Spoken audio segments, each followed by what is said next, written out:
Muy bien, pues buenas tardes a todos. Gracias por haber venido. ¿Qué panel más latinoamericano tenemos hoy? Pues estamos en la Fundación Rafael del Pino, que es la casa de la libertad. Y además es una casa que tiene muchísima vinculación con América Latina, porque esta anécdota la he contado ya alguna vez, pero me divierte volver a contarla. Un ilustre antepasado de la familia del Pino fue virrey en Buenos Aires, el virrey del Pino. Y le divertía mucho a tu padre, María, este cuento, porque mi madre nació y vivió pues, hasta que se casó toda la vida en el barrio de Belgrano, en Buenos Aires, en la calle Superí, esquina con Virrey del Pino. Y entonces yo le dije hace muchísimos años que había conocido a Rafael. Y entonces cada vez que iba a Buenos Aires mi madre me decía, mándale, no me decía mándale porque así no hablamos los argentinos, me decía mandale saludos al Virrey del Pino. Y yo se lo contaba a Rafael y le divertía mucho. Pues por todos estos motivos estamos felices de estar aquí para hablar del libro de Axel y de Gloria. Antes que nada os voy a contar cómo vamos a organizar esto. Vamos a hablar como hasta las 8:05, a conversar con los autores y después vamos a hacer un turno de preguntas. Esta vez las preguntas las vamos a hacer a través de unas tarjetas que tienen las azafatas y ustedes si quieren hacer alguna pregunta levantan la mano y las azafatas le van a acercar la tarjeta y ustedes la escriben ahí la pregunta y después me las van a pasar a mí y yo las formularé a partir de las 8:05, una cosa así, y terminaremos en torno a las 8:30. Bueno, pues nada, vamos a empezar. Quizá la primera pregunta es, ¿de qué estamos hablando? Hace unos años que escribí un ensayo sobre el populismo para una reunión de la Montpellier y se me ocurrió recordar una famosa sentencia judicial que hubo en Estados Unidos a propósito de la pornografía. Y el juez pues no tenía muy claro cómo definir la pornografía, entonces dijo, yo a la pornografía no sé definirla, pero cuando la veo la reconozco. Y dije, pues el populismo es algo así, ¿no? Pero vamos a avanzar un poco más. Empecemos por Ladies First. Gloria, para ti, ¿qué cosa es esto? ¿De qué bicho estamos hablando? ¿Qué sería el populismo para ti? Efectivamente, Carlos, es más fácil venir y decir cómo identificarlo a través de sus diferentes características. Empieza por insertar odio en la sociedad. Es una característica fundamental dentro de las campañas políticas, aun si no se ha llegado a gobernar, un apoderamiento del lenguaje para utilizar términos que llamen a la sociedad a dividirse en dos imaginarios colectivos donde se mete el pueblo y el antipueblo, ¿no? Y en cada país tiene pues su diferente palabra. Obviamente el pueblo se vuelve sinónimo de la voluntad del gobierno y el antipueblo es todo aquello que sea contrario a la voluntad del gobierno. En España le dicen la casta, en Argentina le dicen los gorilas, en Brasil le dicen los coxiñas, en Ecuador los pelucones, en Venezuela los escuálidos, o sea, no es casualidad, es un fenómeno que es recurrente, por ejemplo, desde ese momento en que empieza esa manipulación del lenguaje. Y hay que preguntarse qué atenta contra esto. O sea, en el momento en que tú insertas, como dice Axel, una palabra para explicar una realidad que tal vez no es así como debería explicarse, pero la gente, percepción es realidad, también desaparece otro término. Y el término que desaparece es el del individuo. O sea, empezamos como sociedad en una paranoia colectiva a pensar en el pueblo y en el antipueblo y nos olvidamos que somos individuos. Y como yo he dicho en algunas conferencias, todo va muy bien, pero es que ¿quién es pueblo? ¿A qué huele pueblo? ¿Dónde vive pueblo? ¿En qué trabaja pueblo? ¿Y qué quiere pueblo? Porque a mí me encantaría ir a la casa de pueblo, tocarle la puerta y decirle, a ver pueblo, estoy bien confundida porque todo el mundo habla en tu nombre. Pablo Iglesias habla en tu nombre, Cristina Kirchner habla en tu nombre, Rafael Correa lo hace también, Hugo Chávez, Joseph Stalin, Adolfo Hitler, Mao Zedong. Todo el mundo habla en nombre de ti y encima hay gente que dice que quieres una cosa y luego hay otra que dice que quieres otra. ¿Qué quieres tú, pueblo? Pero la verdad es que pueblo no existe y por ende antipueblo tampoco. lo que habemos en la sociedad es individuos y lo que componemos la sociedad es precisamente lo que hace a cada uno de nosotros únicos. Entonces, con ese discurso ya podemos empezar a identificar una manipulación psicológica más que una ideología política donde ya se empiezan a ver elementos de populismo. Gracias, Gloria. Mira, Axel, sigamos con esto, porque es claro que el populismo liberal no es, más bien es antiliberal, pero parece como si recogiera diferentes elementos de las diferentes tradiciones antiliberales. Si os fijáis, los populistas siempre dicen que no son ni de izquierdas ni de derechas. Dicen que quieren agruparlos a todos en esta división entre los míos y los tuyos, el pueblo y el antipueblo. Pero vamos a ver, ¿no tiene acaso el populismo elementos de socialismo? ¿No tiene acaso elementos de nacionalismo? Ciertamente los tiene, y una de las cosas que decimos en el libro, para gran escándalo de muchas personas que lo han leído y que lo han comentado de manera no muy cordial a través de Twitter, por no decir con insultos directamente, es que hacemos una comparación que la hizo Jean-François Rebel, el famoso intelectual francés, entre el fascismo, por ejemplo, el nazismo, y el socialismo y el comunismo, y la extrapolamos a lo que se puede ver en corrientes como la que existe en Podemos acá en España o lo que se ve en América Latina. La verdad es que desde el punto de vista del elemento antiliberal, antiindividualista, no hay una diferencia sustancial entre el fascismo, el nazismo, el socialismo, el comunismo y lo que plantea gente como Pablo Iglesias, que yo casi lo definiría como fascipopulismo, porque es un movimiento que claramente antiliberal, antiindividualista, que recurre a viejas tradiciones intelectuales que él mismo la dice. O sea, Iglesias dice: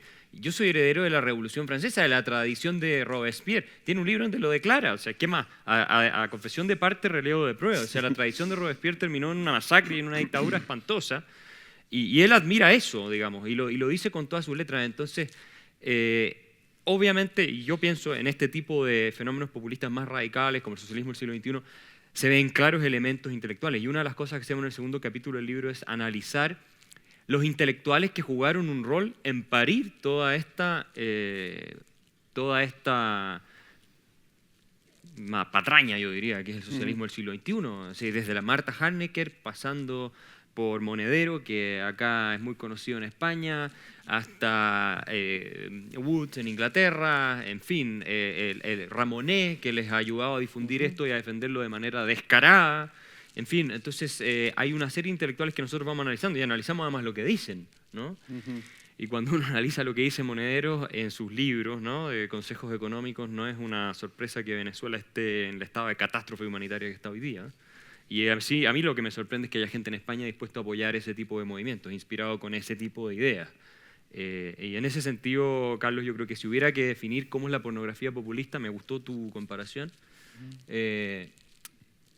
Y el antiliberalismo es, yo creo, la esencia, el antiliberalismo radical y esta idolatría de que el Estado, ¿no es cierto?, va a resolver todos los problemas, en esta lógica que también es muy demagógica y mentirosa, ¿no?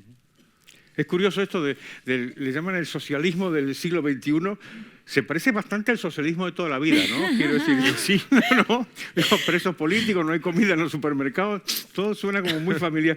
Hagamos una reivindicación latinoamericana. A mí de las cosas que más me molestan de la visión que hay de América Latina, no solamente fuera de nuestro continente, sino también dentro, es esta idea de que somos peculiares, ¿no? Que somos una especie que somos como bichos raros. Y esto tiene que ver con el populismo. Dejadme que os recuerde, hay un sketch maravilloso de Lelutier, donde hablan de unos indígenas latinoamericanos y llegan los conquistadores y los indígenas celebran diciendo: nos descubrieron, por fin nos descubrieron. Bueno, pues no. En realidad todo el mundo es bastante parecido. Pero sí es verdad que durante mucho tiempo el populismo fue considerado una suerte de peculiaridad latinoamericana. O sea, de alguna forma, cuando uno hablaba de populismo, uno pensaba, pues, el peronismo, cualquier variante latinoamericana. Estamos teniendo una pequeña venganza, quiero decir. De pronto, esta criatura que parecía genuinamente latinoamericana, la hemos exportado todos. O sea, de pronto hay populistas, si hay en América, más bien hay en el norte, ¿no? Y si en Europa está en todas partes. ¿Es el populismo un fenómeno peculiar latinoamericano, Gloria, o está en todas partes? No, yo creo que no es que sea peculiar en Latinoamérica, pero como Latinoamérica es una porción del mundo con necesidades tan latentes, cualquier cosa va a estallar más rápido.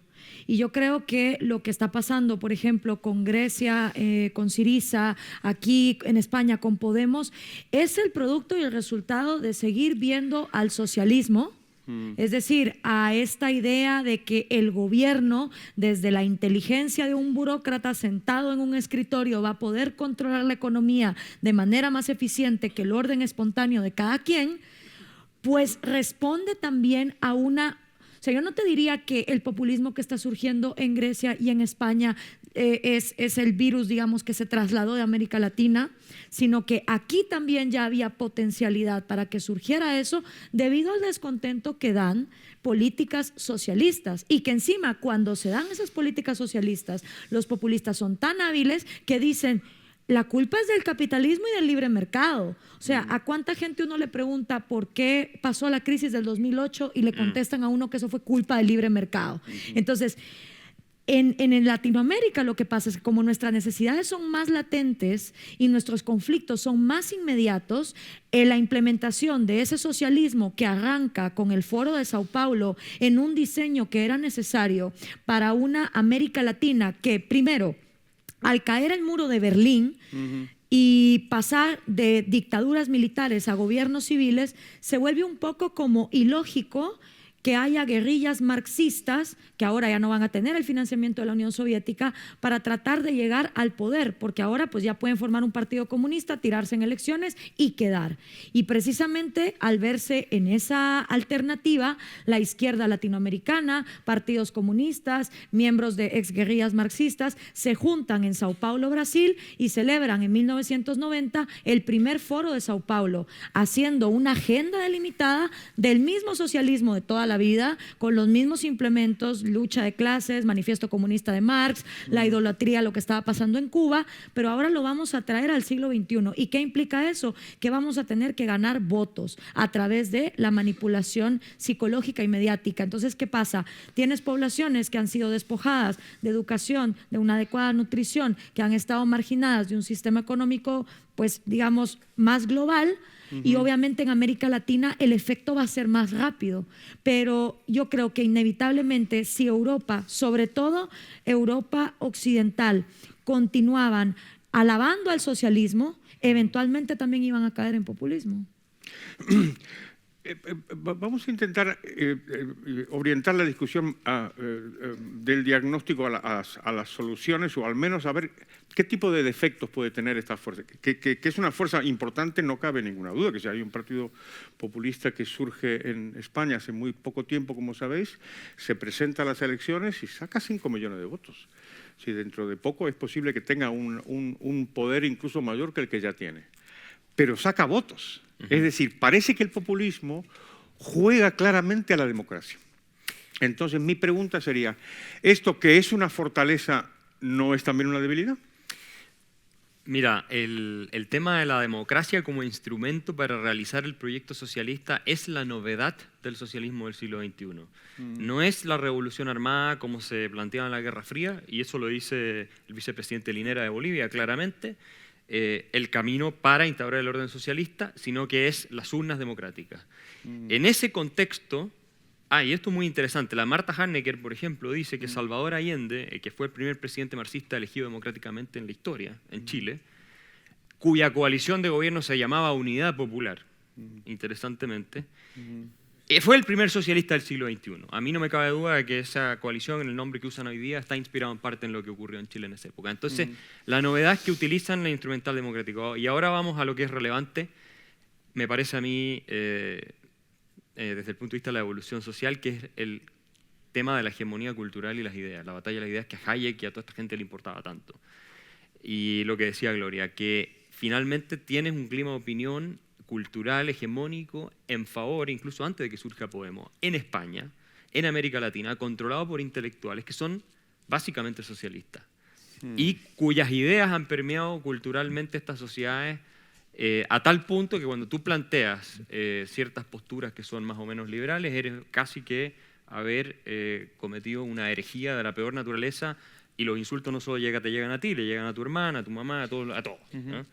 Eso todos los que estamos en la opinión lo han vivido, y la discusión ya se vuelve poco racional. Y Iglesias, a mí me parece muy interesante porque él dice, si nosotros tenemos que seguir a Gramsci, lo dice, lo cita, lo estudia, dice, de lo que se trata es de construir hegemonía cultural. Es la batalla por cómo la gente piensa y ve el mundo, por las conciencias de las personas.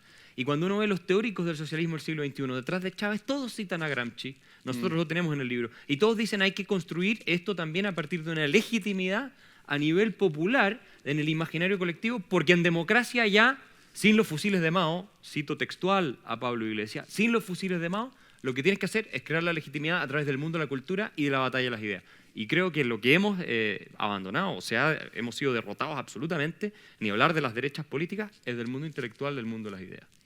¿Y tú crees, Gloria, que hay una cuestión económica? ¿Por qué se habla tanto de que hay una relación entre el populismo y la crisis económica? Se dice, bueno, no, como está, después de una crisis económica, ese es el terreno fértil en donde se abona la semilla populista. ¿Es una cuestión económica o más bien estaríamos hablando del descrédito de los partidos políticos, la corrupción? ¿De qué estamos hablando? Por la falta de entendimiento de cómo funciona la economía en el mundo real, cada vez que hay una crisis económica se le achaca al libre mercado desbordado que no está controlado, que es un explotador y que tiene que venir el gobierno a volver a poner en orden. O sea, cada vez que hay una crisis económica se le echa la culpa a ese desorden del orden espontáneo, de esa mano invisible autoritaria. Cuando realmente cada vez que hay una crisis económica y vemos por qué se perpetúa, es casi siempre por una intervención gubernamental. Pasó en el 2008, como muy bien lo explica Axel, con Fannie Mae y Freddie Mac, que fueron medidas gubernamentales, o sea, es la intervención estatal. Claro, lo decían también todos los economistas liberales, cuando hay libertad de mercado va a haber flujos y a veces va a haber crisis y va a haber quiebras porque hay innovación, y si sale una computadora, la gente que trabaja en las máquinas de escribir se va a quedar sin trabajo porque es el proceso natural de ir evolucionando, eso sí. Pero cuando interviene el gobierno solo pone las cosas peores. Pero esa falta de entendimiento de las personas y esa hegemonía cultural en la que son tan buenos estos populistas manda a decir, es el capitalismo, es el neoliberalismo, que de hecho en el libro también explicamos que la palabra neoliberalismo de hecho fue acuñada por alemanes socialdemócratas para tratar de hacer un híbrido entre el welfare state alemán y los liberales clásicos que se habían quedado abandonados desde el siglo XIX, que ya nunca se volvieron a implementar. Entonces, si uno no comprende las raíces verdaderas del problema y tienes un populista que está gritando que este es el enemigo, pues muy lógicamente la gente va a, después de una crisis, votar a un populista. A Hitler le funcionó diciendo que la crisis de Alemania era culpa de los judíos, cuando realmente la crisis que Alemania vivió entre las dos guerras mundiales fue por las prebendas absolutamente absurdas que le había puesto Francia para que pagara. Axel, misma pregunta, ¿economía o política con respecto al populismo? ¿Tú qué dirías? Yo diría ideas. Keynes en eso está muy de acuerdo con Hayek, ¿no? Son las ideas lo que define el curso de la evolución social, y al final las ideas que predominan definen cómo la gente, como todos nosotros vemos el mundo. No quiero citar demasiados autores, pero von Mises también decía que las masas no desarrollan ideas propias, que al final siguen los de los líderes de opinión. Y te quiero dar un ejemplo que te prueba que las ideas tienen un poder contrafactual. Es decir, que a pesar de que la evidencia te indique una cosa, la gente es capaz de creer algo totalmente contrario a lo que está viendo, que es Chile. Chile no tiene crisis económica, no tuvo crisis económica en los últimos años, y sin embargo elige un gobierno populista, el de la presidenta Michelle Bachelet, que llega con el expreso propósito de ponerle fin al sistema económico que ellos llaman neoliberal, porque era injusto, porque genera desigualdad. Esos eran los argumentos que daban. Y hoy día Chile tiene los peores indicadores económicos, después de 2 años de gobierno de Bachelet, de los últimos 30 años. Han pasado reformas que son increíbles, no voy a entrar en el detalle, pero han vuelto a estatizar la educación, están introduciendo el Estado de nuevo en el sistema de pensiones, estamos haciendo una nueva constitución en Chile, estamos en un proceso de nueva constitución como el que tuvo Venezuela, como el que tuvo Ecuador, como el que... En eso estamos en Chile. La inversión ha colapsado a mínimos históricos porque obviamente nadie sabe qué va a pasar con la nueva Constitución, con el derecho a propiedad, con todo eso. Y eso pasa en un país en el cual no había crisis económica. No había ni una crisis económica. Fue un relato que se impuso desde las esferas intelectuales por un largo tiempo, porque no fue de un día para otro tampoco, y se llegó a un punto de clímax en que la presidenta Bachelet tuvo la posibilidad de salir electa con un programa más radical y ganar la mayoría en ambas cámaras. Ahora, termino diciendo, obviamente las crisis favorecen a los populistas, es un hecho, pero yo no sé qué pasaría en España con Podemos si aquí viene una nueva crisis financiera o una crisis internacional como la que algunos economistas dicen que va a venir. Porque puede ocurrir que se peguen un salto en términos de apoyo mucho más grande que lo que se pegaron en la última. Podría llegar a ocurrir. Hay que procurar no asustar al auditorio.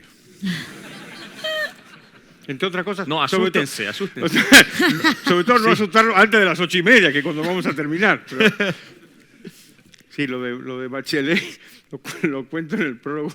Yo creo que Bachelet es un caso típico de que van a intentar probar los chilenos eso de que nunca segundas partes fueron buenas. Nunca, no. Cosa que es válido para todo menos para El Padrino. El Padrino 2 es mejor que la... Sí. A ver, Gloria, nos ha contado Axel el mundo de las ideas. Si tú eres periodista y te manejas en el mundo de los medios de comunicación, ¿qué papel han tenido los medios en esta eclosión del populismo? No me refiero solamente a América Latina, piensa también en España, también en el resto del mundo.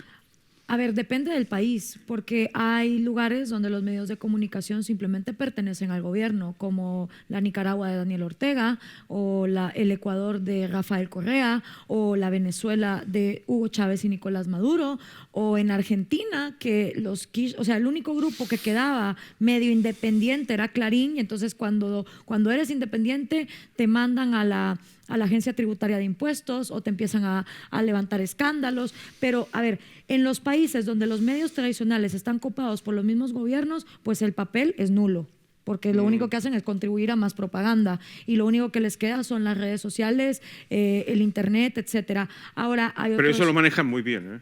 Lo manejan también muy bien, que son los famosos troll centers, pero lo que no pueden es controlar el internet. Ni siquiera los chinos, que son los más, digamos, radicales en eso, pueden llegar a controlar el internet de una manera al 100%. Entonces, por ejemplo, en esos países donde los medios tradicionales ya están copados por el gobierno, lo que te queda es eso.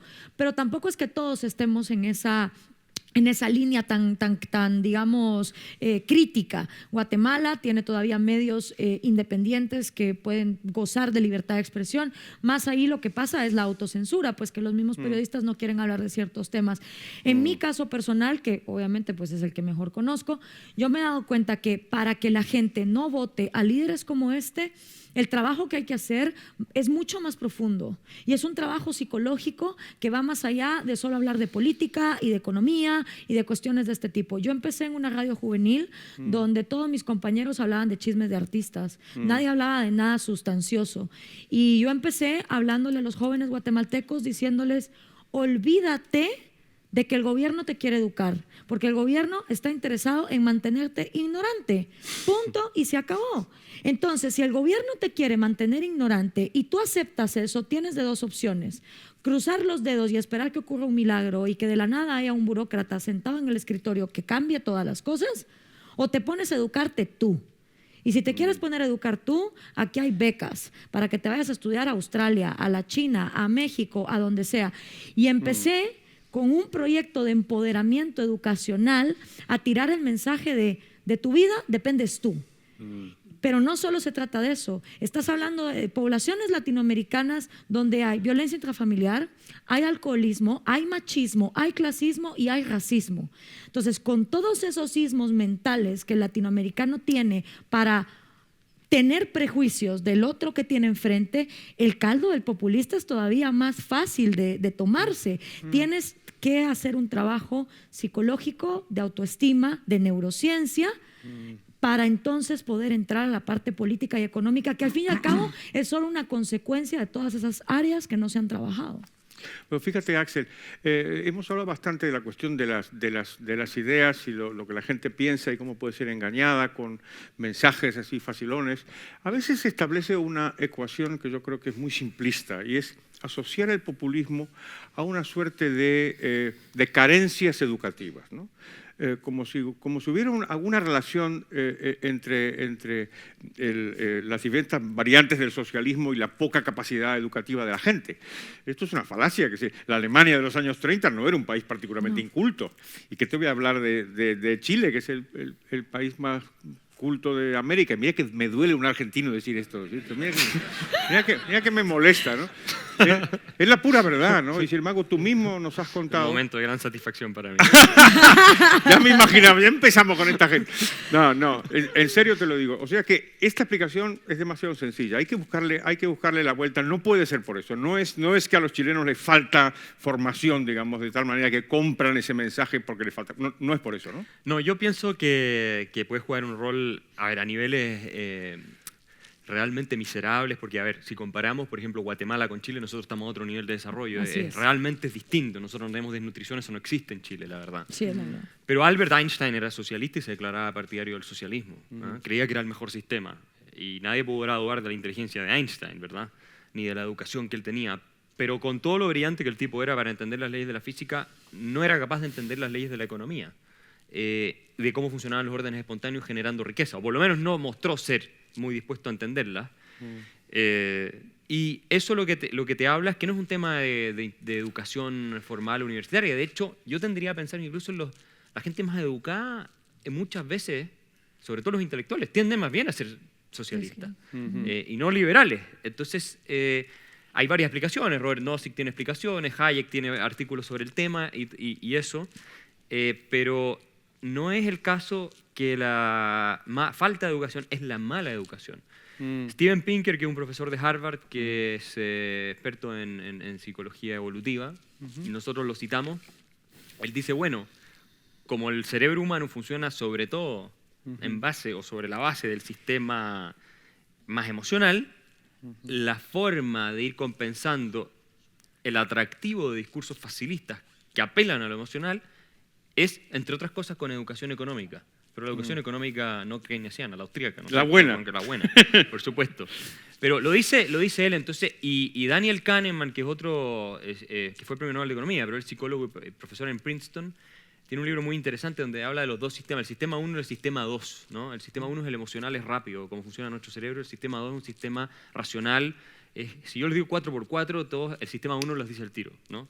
La respuesta. Pero yo digo 225 por 426, empieza el sistema 2, que exige mucho más energía, hay que pensar, es más racional, y por lo tanto el ser humano en general tiende a no usar ese sistema. Ahora, y el mismo Kahneman dice, en democracia lo que ocurre es que los políticos y los electores están preocupados del corto plazo y todo se gira en torno al sistema 1.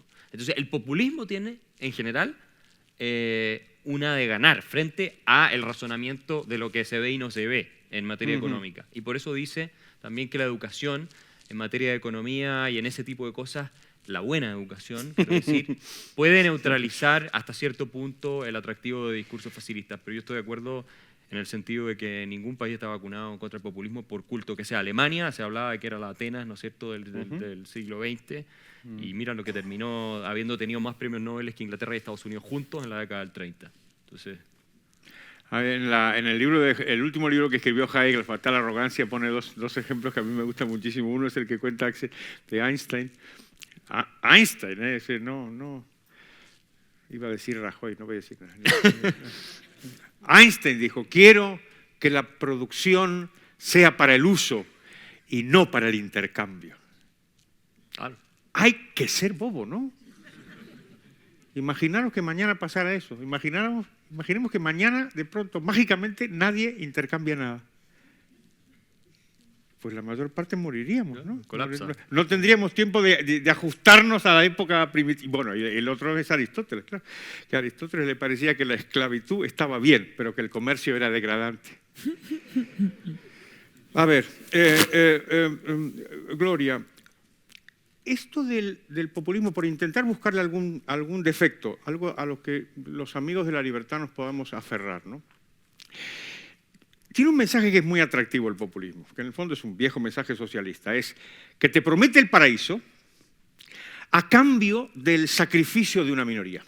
Esos enemigos del pueblo de los que tú hablabas, esos son muy poquitos, el 1%, la casta, en fin, todo lo que tú comentabas. Esto es un mensaje muy atractivo. Por cierto, yo lo he encontrado esto en el Capital de Marx, para los eruditos, en el capítulo 24 del libro 1, que dice que va a ser muy fácil el socialismo. Va a ser muy fácil porque en el fondo va a ser simplemente que el pueblo usurpe a una minoría de expropiadores.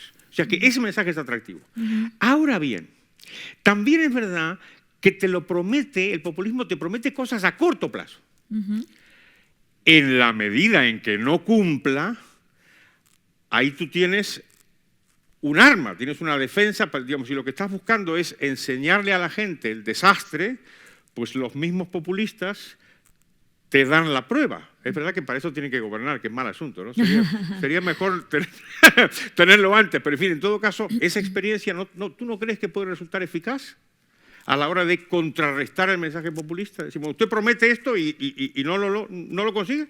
Sí, pero es que ellos son muy hábiles en siempre el pan para hoy, el hambre del mañana. O sea, date cuenta, por ejemplo, en el experimento venezolano nunca faltaron las bolsas de comida, nunca faltaron las casas regaladas, nunca faltó agarrar el edificio entero y expropiarlo para crear la favela más alta del mundo, que es ese edificio que ni siquiera tiene techo, mucho menos electricidad y agua, y ahí viven no sé cuántas familias. O sea, a corto plazo nunca falta el regalo constante para darle esa impresión al pueblo de que solo es una minoría la que está perdiendo sus privilegios a favor de la gran mayoría del pueblo. Pero es que realmente no va a ser una minoría. Por primera vez en la historia de la humanidad, de cada 7 personas que estamos vivas, 6 ya no viven con menos de $1 al día. Una sí. Y es una desgracia, y algún día ojalá la pobreza se acabe.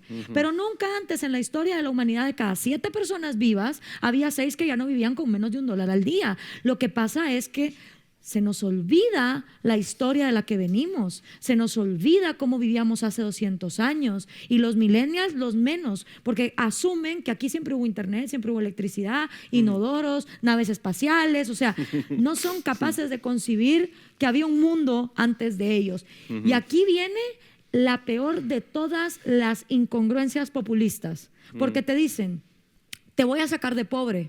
¿Sí? Por un lado te dicen eso, pero por el otro te dicen, ser rico y tener propiedad privada y ser de la casta es inmoral. Entonces, a ver, me estás diciendo, o sea, yo como votante nulo, no sé, tercero primaria de educación, y me dices que me vas a sacar de pobre, pero que si me vuelvo rico soy inmoral y soy una paria de la sociedad, pues prefiero quedarme pobre, ¿no?